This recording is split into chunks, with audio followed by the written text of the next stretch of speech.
Здравствуйте, уважаемые телезрители программы «Мордовский блок новостей» или «Эхо Мордовии». Осенние новости 2019 года из жизни нашей республики Мордовия прокомментирует кандидат культурологии, доцент, вузовский преподаватель, член Российского союза переводчиков Антон Валерьевич Лебедев. Здравствуйте. Здравствуйте, дорогие друзья. Здравствуйте. Да, вот вы в компьютерные игры играете? Ой, такой вопрос вы задаете. Ну, в полетный симулятор, только если сильно есть время. Очень люблю авиацию. И, что-то такое простое, если куда-то лечу. А так-то сильно времени нет. То есть это вы в дедушку, да? Да, это в дедушку и в отца, в обоих дедов и в отца, да. Летчик. А вот Владимир Дмитриевич Волков в ноябре встретился с руководителями двух киберспортивных IT-компаний, которые родом из Мордовии, и пообещал: мы постараемся превратить Саранск в столицу киберспорта, откроем здесь центральные офисы кибертурниров. Как вам кажется, вот получится у него этого достичь?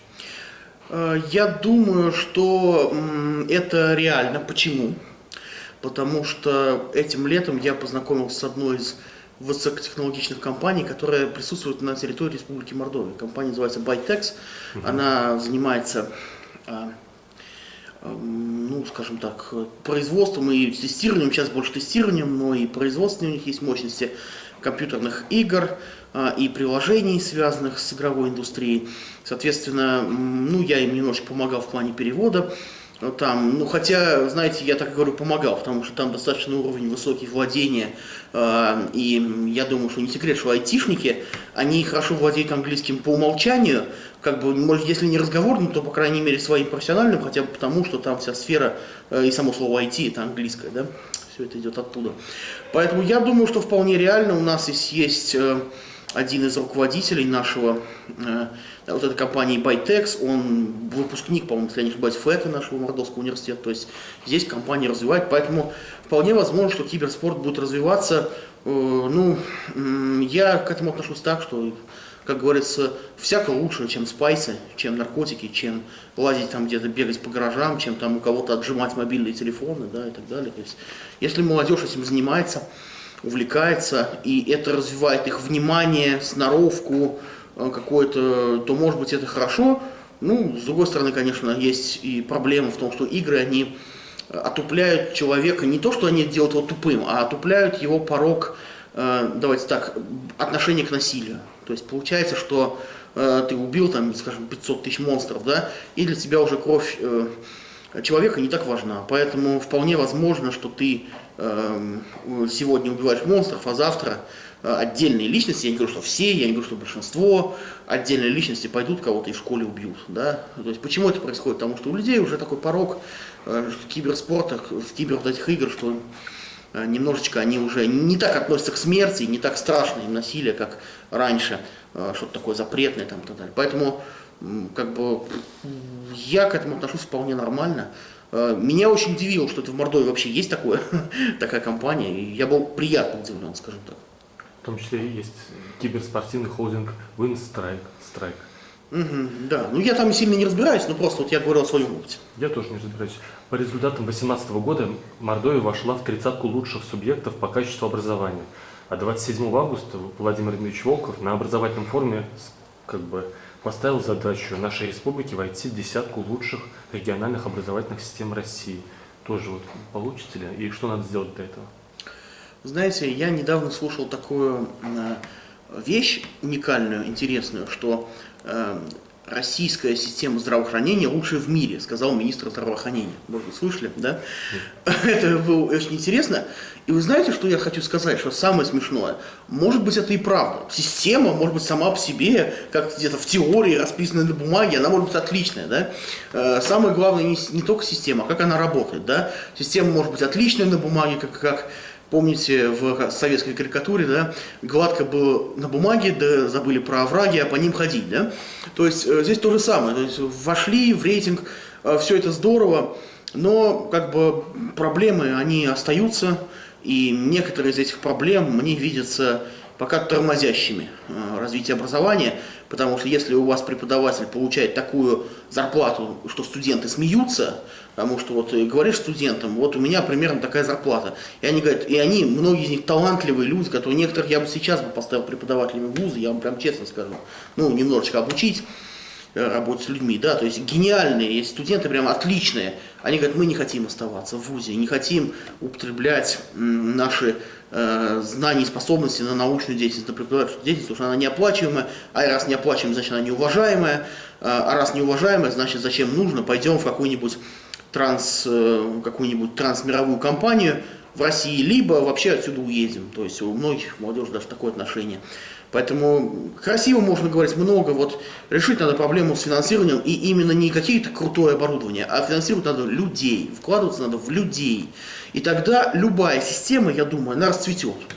Даже самая, может быть, не очень современная, и она будет меняться. Главное вкладываться в людей. Вот это я бы хотел пожелать нашему руководству. Вот теперь что захотите пожелать руководству в ответ на такую новость. 23 сентября в администрации Саранска состоялось общегородское родительское собрание по поводу воспитания и школы. И Петр Николаевич Тултаев начал вопросом, почему так нередко происходит в наших школах случаи жестокого обращения друг к другу. А в конце мероприятия он рассказал, что вырос в семье, в которой было 7 детей. Отец всех порол ремнем, и он говорит, это пошло только на пользу. Вот вам как кажется, когда вот высшие руководящие люди, оправдывая недостатки своих родителей, естественно, это все люди хотят оправдывать своих родителей, но когда это занимают такие руководящие посты, не дают ли они пример другим родителям избивать своих беззащитных детей? Ну, давайте так, даже в Библии, книги книг, самая гуманная книга, мы так говорим, да, христианство, религия мира, любви, написано про то, что исправительная розга, она полезна для юноши. То есть нельзя сказать, что физическое наказание совсем не имеет никакого места. Я сам не отец, мне сложно об этом рассуждать, но я думаю, что какое-то наказание должно быть, и оно может быть не обязательно физическим, но наказание всего-то лишает, да? И оно подразумевает, что в чем-то болезненно для человека, что чего-то человек лишается, да? Может быть, это поход в кино, может быть, это там какой-то игрушки, может быть, это какого-то, я не знаю, просмотра телевизора или компьютерных игр, да, или прогулки с друзьями. То есть, наверное, в современном мире нужно внимательнее быть к физическому наказанию, тем более сейчас служба опеки на это реагирует все более и более болезненно, и часто говорят о ювенальной юстиции, что там детей забирают за то, что их там пороли. И, с одной стороны, органы опеки могут здесь, в некоторых странах, и не только в нашей, просто перегибать палку. С другой стороны, мы можем, то есть родители, вернее, могут как бы перегибать палку. Поэтому здесь нужно, наверное, какой-то баланс. Прежде всего должна быть любовь, осторожность, психика ребенка, потому что ребенок это очень хрупкое создание. Но бить все-таки можно? Ну, я думаю, что какой-то легкий, какой-то такой, не причиняющий боль, тяжелую, какой-то легкий шлепок, подзатыльник. Ну, знаете, меня отец не бил, но подзатыльники давал. И это было не столько... Это пошло только на пользу? Да, это пошло на пользу. И это не столько было, знаете, причинить боль, что вот так, вы знаете, по морде там дать, чтобы человек синяк остался. Ни в коем случае. Это было, чтобы, отрезвить. Может быть, в какой-то мере это надо. Вы бы не поняли, да, без... Да, кто знает, наверное, не понял бы. Наверное, и тут еще какой момент, ведь... Я не знаю насчет нашего мэра, возможно, он воспитывался в контексте деревенской культуры, я не знаю просто его биографию, и у них там это было в то время, опять же, если мы посмотрим на то время, нормально, тоже наши реалии такие, знаете, приносить в то время тоже это может быть опасно, потому что детей били так или иначе всегда, и детей физические наказания, имею в виду, не били, как вот на улице били ногами, да, а физические наказания применялись так или иначе всегда.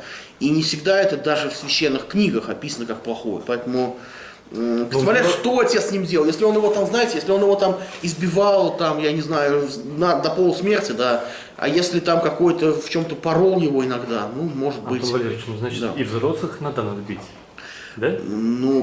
Сложный вопрос.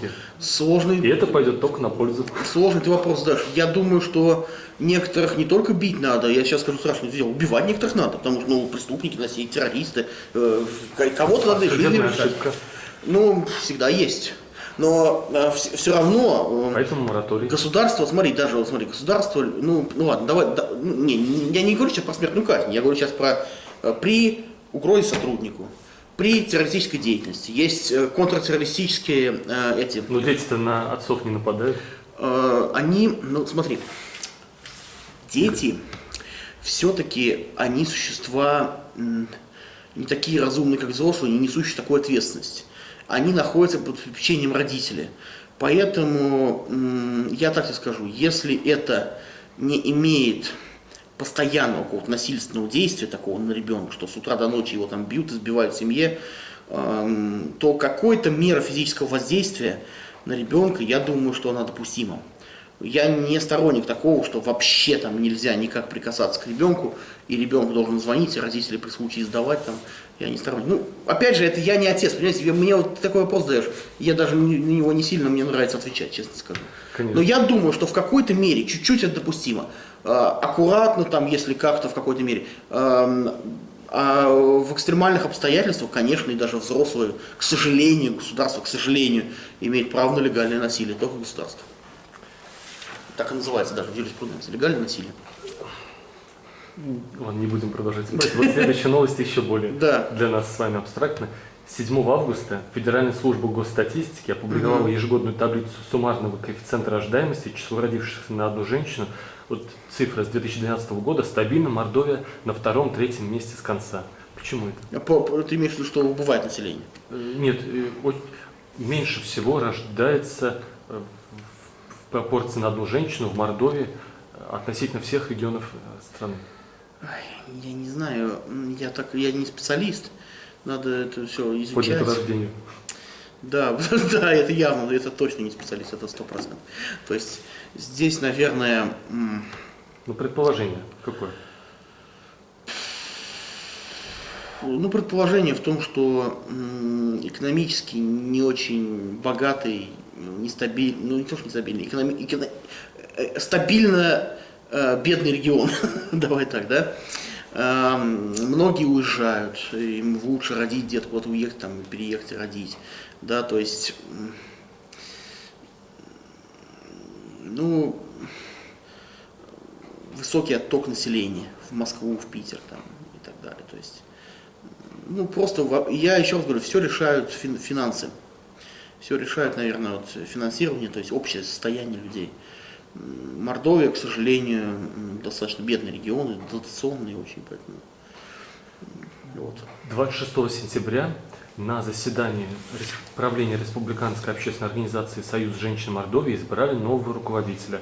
Она была заместителем.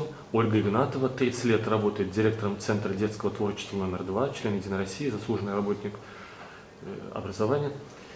Мать 2 детей. Вот вы лично притесняете ли женщин? Как вы относитесь к равноправию? И вообще у нас как нарушаются ли права? Я как с утра встану, думаю, женщину не притесню, так жизнь, день не задался. Да, ну знаете, я что хочу сказать. Да. Шутка, конечно, но как я к равноправию отношусь? Отлично. Я считаю, что равноправие это такая штука, которая вроде бы она как бы... Она и есть, но на самом деле ее часто и нет. Я поясню, что я имею в виду. Я думаю, что мужчины и женщины, безусловно, равны в том плане, что это оба люди, и согласно Священному Писанию, как говорит Господь, что мужчину и женщину сотворил их. То есть человека там написано сотворил, и запятая дальше, мужчину и женщину сотворил их. То есть это все человек, это две личности. И в Писании женщина названа немощнейшим сосудом, то есть то, с кем надо обращаться аккуратно, и особенно в контексте семьи, вот сейчас закон там о домашнем насилии, тоже это все идет от того, что много неаккуратного обращения и от насильственного откровенного обращения в том числе. Здесь по поводу равенства, я думаю, что мужчины и женщины равны в плане своего человеческого достоинства, но отчасти не равны в плане своей роли в семье там, и в обществе. В каком плане? В том плане, что материнство все равно принадлежит женщине. Да? В том плане, что, ну как бы сказать, женщина в некотором смысле физически иногда бывает слабее мужчин. Физически просто. И, соответственно, некоторые виды работы возлагать на женщин это тяжело им самим. Да?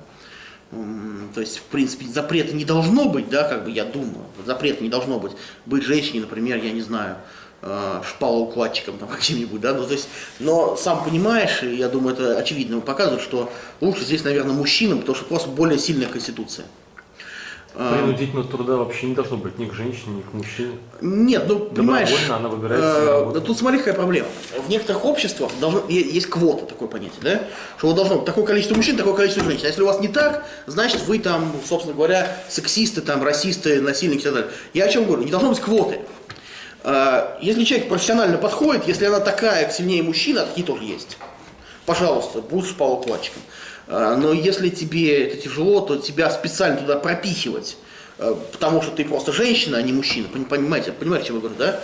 То это тоже не совсем правильно и так далее. То же самое касательно руководства, например, вооруженными структурами. Недавно я вот по интернету гуляет картинка, я думаю, что она это правдивая картинка, как в Финляндии все женщины стали. Министр обороны, министр там внутренних дел, министр там обороны, я не знаю, по-моему, нет, министр внутренних дел точно, и еще несколько министерств, которые, ну, извините меня, силовые. Вот вопрос. А у нас есть вот в нашей русской культуре такое понятие: у войны не женское лицо. Да? То есть нормально ли, что министром обороны в России, я имею в виду не в Финляндии, там, где там своеобразная структура, там своеобразная армия, это тоже своеобразная там, НАТО, там, то есть, или в НАТО не входит. Ну, в общем, там коллективная безопасность, я вот про это говорю, да, что у нас другая немножечко культура, поэтому, наверное, представителями, скажем так, возглавлять правоохранительные органы, да, или, скажем, быть министром обороны, тоже это как-то выглядит не очень естественно. Опять же, здесь не должно быть запрета. Сексизм, честно говоря, сексизм. Ну пусть, но я вот так считаю.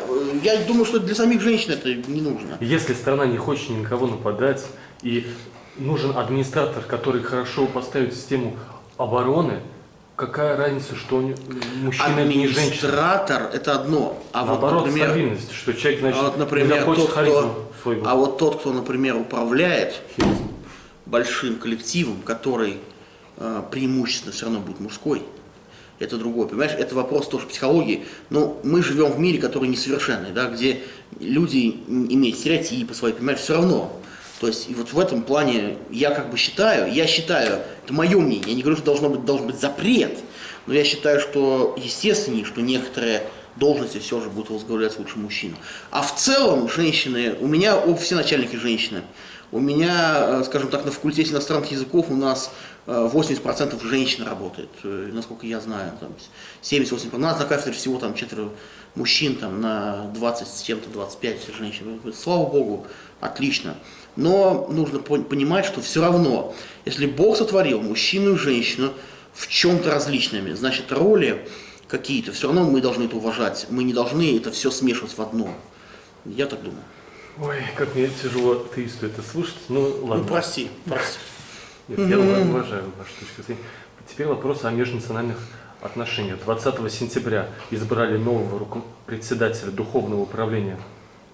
Нет, виноват, ошибся. Избрали нового имама в мечети при Саранске и избрали нового руководителя национальной культурной автономии татар Якташлар. Избрали Шамиля Давыдова. А 23-25 октября проходил 7-й съезд межрегиональной общественной организации Мордовского, Махшанского, Рязанского народа. Как вам кажется, Антон Валерьевич, у нас есть ли какая-то вот притеснение какой-то одной конфессии, национальности, или, может быть, какая-то одна конфессия или национальность заполнила все руководящие должности? Ой, слушай, ты задаешь вопросы, которые можно долго говорить. У нас в России, ну, скажем так, есть определенные... Есть у нас притеснение евангельских христиан, я знаю. Ну, они есть. Знаешь, я тебе хочу сказать... И других нетрадиционных конфессий. Да. Они есть в силу, я думаю, того, что наше общество, оно, к сожалению, ну, к счастью, я не знаю, к сожалению, скорее, очень глубоко заидеологизировано. То есть у нас есть государство, и есть некие относящиеся к государству, ну, то есть какие-то организации, и которые этим государством используются для того, чтобы в целом контролировать ситуацию, и для того, чтобы в целом, ну, сохранять понятную какую-то систему управления, да, чтобы не было кто во что гораздо. Вот так у нас в России было практически всегда. Я думаю, что оно так не было тогда, когда государство ослабевало. Но когда государство более или менее устаивается и развивается, и укрепляется, то получается так всегда. Конфессии, в том числе евангельских христиан, о которых вы говорите, это баптисты, пятидесятники, харизматы, адвентисты, да, и другие конфессии, относящиеся к этому крылу, они притеснялись при царской власти, они притеснялись при советской власти, они так или иначе в более, можно сказать, мягкой форме, но притесняются сейчас. И при нацистской власти они притеснялись. И вот подождите, вот при нацистской власти была очень интересная ситуация. Там разделилась церковь на исповедующую и на официальную. Те, кто были за официальную, там сильно не притеснялись. Наоборот, они были за официальную церковь. Это была, Католики только? Почему же? Все, да? Не то, что католики. Там же лютеранская церковь была государственная. Соответственно, лютеране и евангельские христиане, которые присягнули Гитлеру, они подписали там специальный акт о том, что евреи должны быть вне церкви. В общем, там все это грустная очень история. А те, которые были исповедующей церковью, там у них было несколько лидеров, один из них это Мартин Немеллер, автор известных текстов, что сначала пришли за теми, потом за теми, потом за теми, да, известно вот эти фразы. И Дитрих Бонхёфер, еще один известный деятель, вот биографию которого я всем советую почитать в авторстве Эриха Метаксиса, есть и на русском, и на английском языке, замечательная книга. Так вот, значит, там они эта исповедующая церковь была гонима, и в конце концов все ее руководители были либо притесняемы, Бонхёфер был казнен в результате там, то есть очень такая печальная история. То есть евангельские христиане были, и вообще меньшинство религиозное, они так или иначе были притесняемы разным образом. Иногда это были открытые гонения. Я не могу сказать, что сейчас есть открытые гонения, прям вот такие, что, знаете, вот ходят, там убивают, там, и, знаете, в тюрьмы сажают просто за то, что евангельский христианин. Хотя в отношении свидетелей Иеговы такое, к сожалению, есть. И мы об этом с тобой подробно говорили, я описывал, чего, почему, там, я не согласен, там, и так далее. Эти притеснения, они вызваны тем, что против них применяются определенные законы, которые в меньшей степени применяются против других. И эти законы специально сконструированы таким образом, чтобы, скажем так, для основных религий ничего не было, да, вот так я скажу, да, а для других религий были проблемы. И плюс это еще, конечно, настороженность общества в целом, которое нас так научили, что вот есть вот такие, а все остальные, они вот не наши, и опасно. Кто их знает, что они из себя представляют и чему научат, да. То есть, и даже те люди, которые знакомы там с теми же евангельскими христианами, говорят, вы хорошие ребята, сами понимаете, у нас отношение такое в обществе, что такое, какое-то такое не очень настороженное, там, и так далее. И много всякой уже и клеветы, к сожалению, до сих пор есть еще с советских времен. Поэтому притеснение у нас есть. Я бы сказал, что это не открытые притеснения, значение гонений, но это дискриминация, скажем так, очень серьезная. И это не то, что вносится как популярное. Хотя я точно знаю, что евангельские христиане в нашей республике занимаются и благотворительностью, и активно помогают, и просто это люди, которые проповедуют хорошие ценности, даже если не брать там христианство, там вы согласны, не согласны с богословием, и с тем, это быть законопослушными гражданами, это быть хорошими семьянинами, то есть создавать крепкие семьи. И, в принципе, я никогда не слышал от евангельских верующих, что вот они как-то организованы были против власти, против страны, такого я не слышал. А евангельские христиане молятся за тех, кто принимает такие законы, которые умаляют права? Да, мы молимся об этом. Как это объясняется? Потому что в Священном Писании сказано, что нужно возносить молитвы за начальствующих. И в Священном Писании сказано в 13 главе послания Римлянам в начале, что всякая власть от Бога.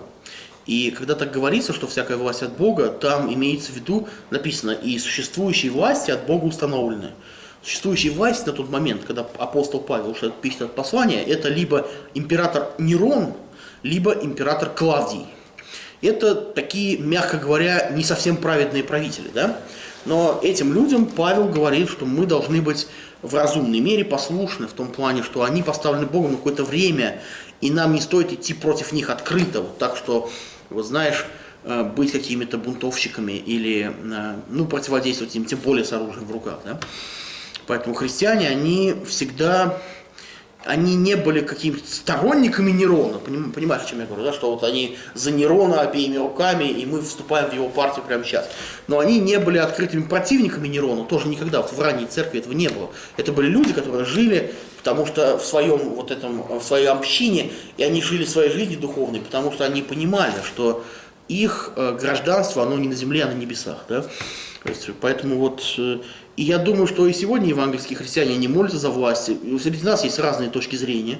Есть точки зрения, что там, ну, сегодняшняя власть плохая, есть точки зрения, что она нормальная. Ну, как и во всем обществе. Это средство, в принципе, всего общества. Евангельские верующие, они не какие-то с Марса прилетели, они вот все только одной позиции. Да? Это обычные люди, которые имеют свое мнение, кто-то за, кто-то против. Но в целом церковь не проповедует о политике, церковь не проповедует против властей, церковь не проповедует за власти, кстати, мы тоже не проповедуем. Мы проповедуем просто Евангелие, истину Божью. И кроме того, там, где власти идут против конкретно церквей и принимать законы, мы публично, в том числе, и это есть в интернете, выражаем свою позицию. В том числе, например, евангельские христиане выражали свою позицию даже по свидетелям Иеговы. Хотя свидетели Иеговы не являются ни христианами, ни тем более евангельскими. Просто, например, баптистов... Да, они не являются христианами, и тем более евангельскими. Нет, они даже, я бы сказал, знаешь... С их точки зрения не являются, да? Ну, они не считают себя как часть церкви христианской. Они говорят, что мы там правильный остаток, там, но это другое дело. Поэтому они считают себя истинными, конечно. Но вот тем не менее, да. как, с вашей точки зрения, у нас выстроены, насколько равноправны отношения между татарами, эрзянами, махшанами, русскими? У нас назначение на должности, в быту, в общении нет ли какого-то вот ущемления? Да я думаю, в быту нормально. Ну, как бы могло быть хуже. Понимаете, мы видели времена, когда было хуже. Да. Я не думаю, что какой-то есть проблема в быту очень серьезная, национальная, вот именно татары, махшане, эрзяне. Ну, я этого не вижу. Может быть, это, наверное, есть. Наверное, отдельные ребята там есть, которые там националистически настроены. Ну, пусть, как говорится, главное, чтобы они, их настроение не захватывали все, да? А так, я не вижу. В плане, если ты говоришь о национальной политике, это другое измерение. Я тоже тебе ничего не могу сказать. Я знаю, что на определенные должности назначают представителей только одного народа, ну, поскольку надо вот представить, у нас национальная республика, да, и надо представить, что вот, мол, ею управляют и вот, понимаешь, да, или представители от определенной национальности. Наверное, такое есть с точки зрения вот представительства. У нас, оказывается, эта национальность, это есть русские. Председатель правительства русский, глава республики русский, руководитель госсобрания русский, министры тоже, видимо, большинство русских. Вот, хотя раньше был такой миф, что у нас представители мордовской национальности главенствуют. Давай я тебе скажу мою позицию по этому вопросу. А там уже как это делается во власти, я точно не знаю и даже не буду судить. Я считаю, что русский есть этнос, а есть надэтнос. Ну что я имею в виду? Есть русские как представители народов, как представители определенного этноса. Вот я, там, не я говорю, вот человек этнический русский, да? А есть русский как представитель, скажем так, принадлежность к русской культуре, принадлежность к русскому искусству, принадлежность к России как общности, понимаешь? Потому что Россия, она все-таки названа Россией, а не Мордовией, в целом я имею в виду, да? А не Татарией, а не Чувашией, там, при всем уважении ко всем народам. Поэтому я, например, вот я себя говорю так, я наполовину еврей, отчасти я украинец, с Донбасса, у меня есть бурятские корни от деда. А в душе я летчик. А считаю я себя русским.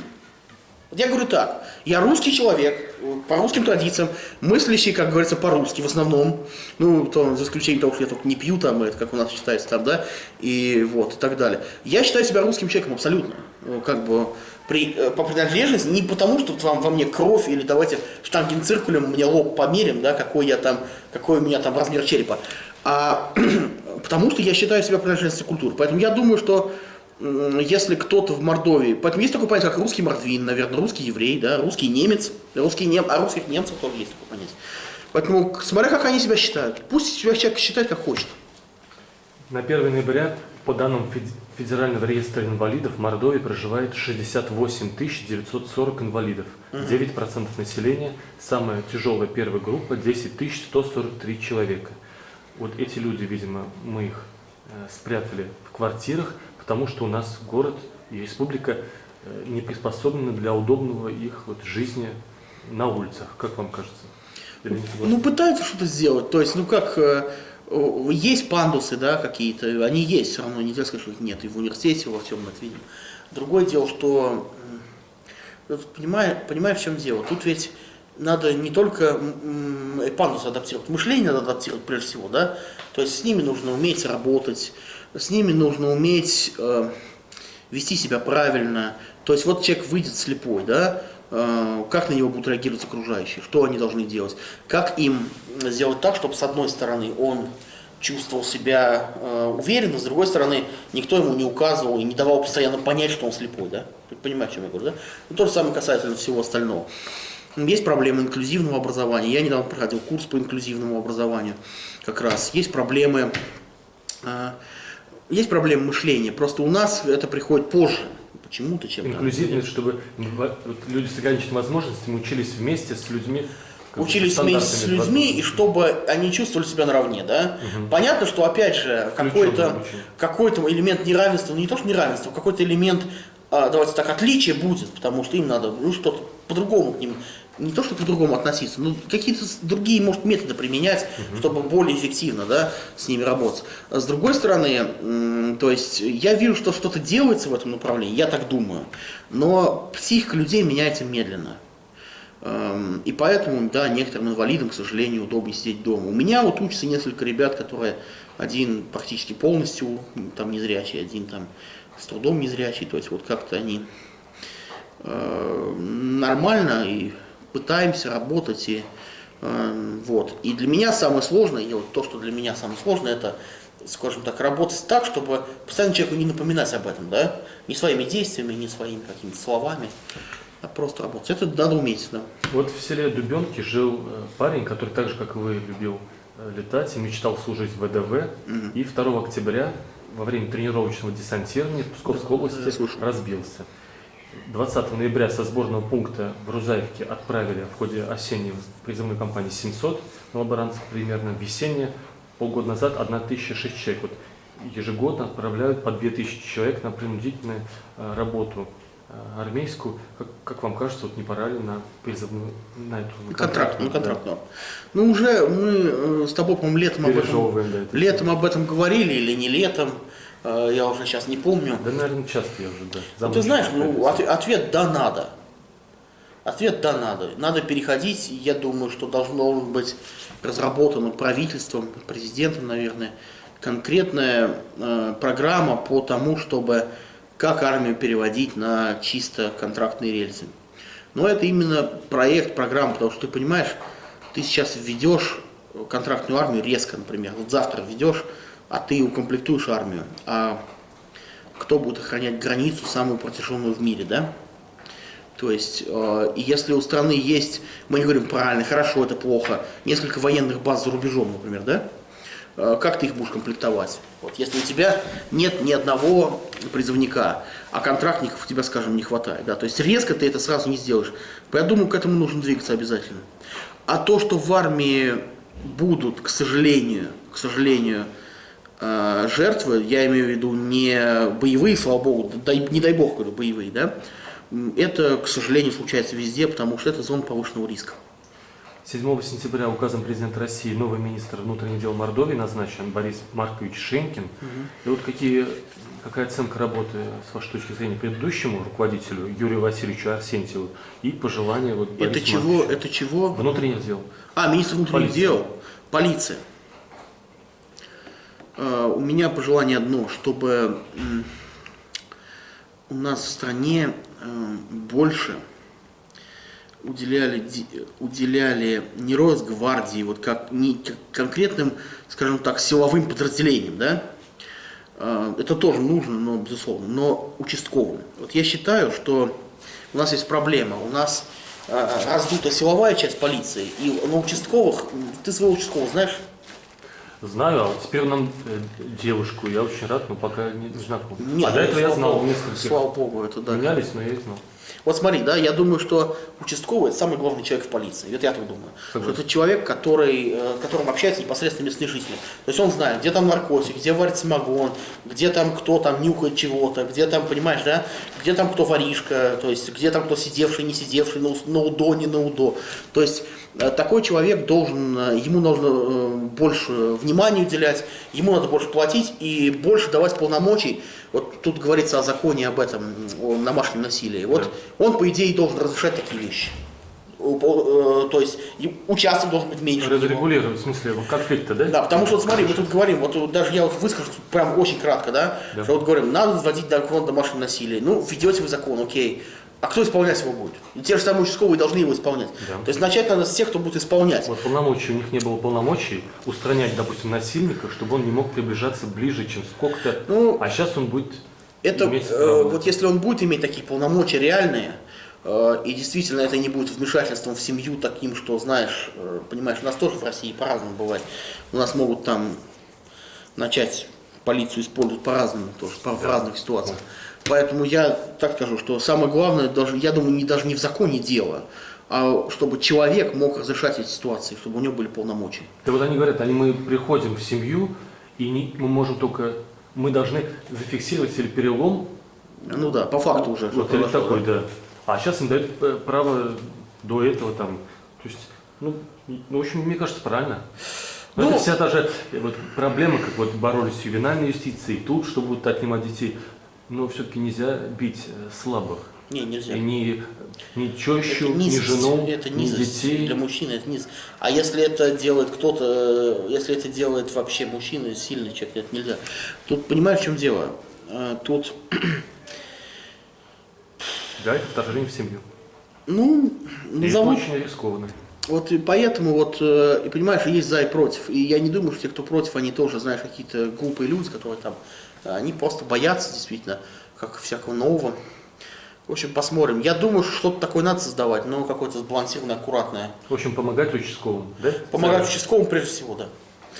Ну и, скажем так, чтобы полиция, она имела образ людей добрых, к которым можно обратиться и так далее. Согласен. 8 сентября во всех районах, кроме Саранска, прошли выборы муниципальные, и 1054 кандидата участвовало.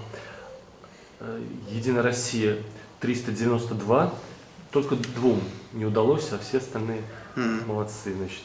И наблюдателей 600 человек. Вот я считаю, что наблюдателей должно быть там в сотни раз больше, чем кандидатов, потому что наблюдатели — это показатель, насколько гражданам Мордовии важно, чтобы выборы были честные, там, чистые, открытые. А вот таким, как я, вот сотням тысяч жителей Мордовии, вот я прежде всего к себе обращаюсь, лень потратить день в году, чтобы проконтролировать. Я, допустим, не верю в честность этих выборов, когда представители одной партии, как бы она ни называлась, КПСС там, или Единая Россия, 97% победы, я не верю, но мне лень потратить день в году.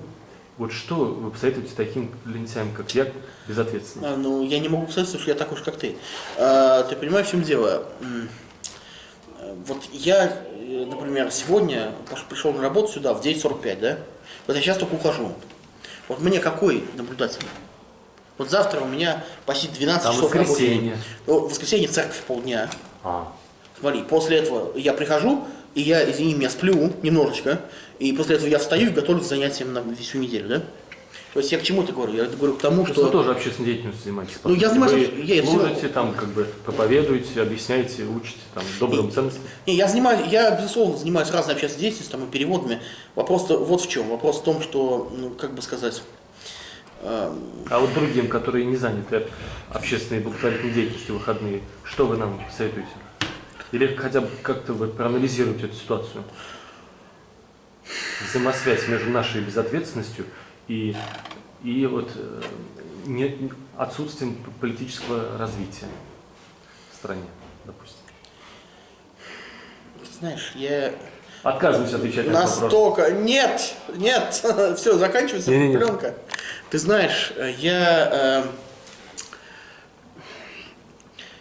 считаю, что в России, ну, это плохо, ужасно, но это специально особый менталитет людей, да, что вот мы делаем, трудимся, но все равно по факту мы сильно ничего не изменим, да, а кто-то там наверху пусть решает.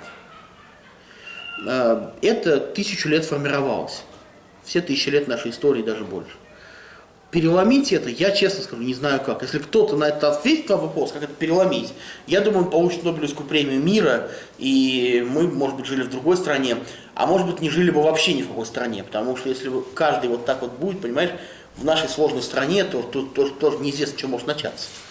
У нас были моменты политической активности в нашей стране, очень сильной политической активности, и вот великим процветанием это все тоже не закончилось, если так скажу. Поэтому, понимаешь, люди тоже не знают. Слишком политическая активность, начнется какая-нибудь там революционная, предреволюционная ситуация, того, что гораздо. Вообще нет, тоже застой. То есть у нас вот так мы мечемся между бунтом и застоем. Понимаешь, вот так у нас в истории так получается. Вот посмотри на нашу историю, да, Володь? Бунт, застой, бунт, застой, бунт, застой, бунт, застой, бунт, застой. Тяжелая ситуация, застой. То есть ты можешь вспомнить в истории России период, когда вот было все, вот как ты говоришь, что вот люди, равноправие партий многих разных, состязательность там где-то. У нас был такой вообще в стране когда-нибудь? Я что-то не припоминаю. Вот надо учиться жить цивилизованной политической жизнью, а да не просто надо. Заниматься вот такими грабежами и уничтожением правящего сословия. Ну, надо более как бы гуманными методами заниматься политикой. Я думаю, что это зависит от развития каждого человека. Хотят люди, они эту единую Россию так или иначе, я говорю, если они не хотят ее и не будет, если они не будут ей позволять. Тут очень важна, я думаю, еще и в России роль личности, потому что, к сожалению, народ не видит личностей. Они говорят, вот есть как бы Путин, Медведев, да, ну, грубо говоря, да, это более-менее понятно. Вот государство, вот оно хоть какое оно есть, да, и оно хоть что-то дает, да, как что-то дает. А вот эти ребята, кто они такие, что они дадут, непонятно, неизвестно, понимаешь? Поэтому должна быть какая-то личность или несколько личностей, которые поведут за собой. Потому что, к сожалению, политическая элита сегодня, она... То есть это либо вот связано с властью непосредственно, да, либо это те, кто просто, ну... Доверять им сложно. Это лучшее, на что способно российское общество. Да. Вот, это мы. Это мы, то, что мы заслужили. Да. Это то, что мы вот из себя исторгли на данный момент вот такое. Поэтому, как бы сказать, постепенно будет идти. Мы-то еще хуже, чем они. Потому что они-то хоть что-то участвуют, а мы-то вообще считаем, что мы как такие крестьяне, мы живем в своей избе, работаем на барина, он нам дает деньги, мы в своем огородике пашем, а барине, а вот бояре, пусть они сами меняют систему в стране, а мы ничего не будем. То есть мы сами не хотим становиться гражданами. Вот ты понимаешь, когда я никогда таких людей не осуждаю. Я тебе объясню почему. Потому я сам что себя осуждаю. И я вот сам себя тоже за это не осуждаю. Я тебе объясню почему. Потому что я считаю, как верующий человек, что строить здесь на земле, вот я сейчас скажу тебе удивительную вещь, может быть, тебе не понравится это, да? Что строить здесь на земле идеальное общество, это не моя задача. Вот моя задача вокруг себя создавать некую атмосферу тепла, любви там, и так далее, как христианин, да? А вот строить идеально в обществе, ну пусть люди политическим образом, кто считает, пусть строит. Но вот лично для себя я это не вижу.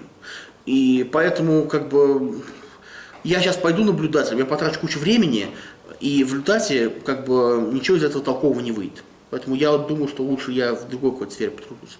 И так думают большинство людей, потому что они тяжко работают, и большинство из них работает на 2-3 работах, поэтому некогда им просто, не хотят они. И не видят в этом смысла, самое главное, никакого.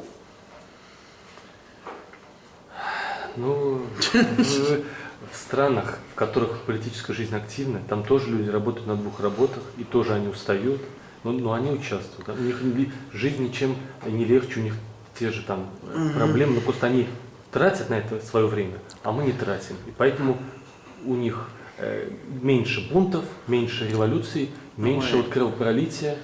Давай так, я тебе так скажу, и там тоже не тратят по большей части. Просто там, ну, другая история, другая сложившаяся практика. И меньше там притесняют евангельских христиан. Да, но опять же, смотря где.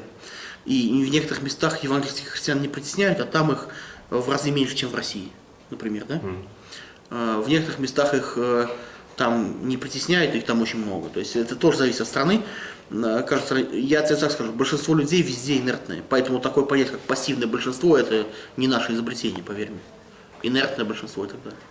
Антон Валерьевич Лебедев, спасибо вам большое. Спасибо.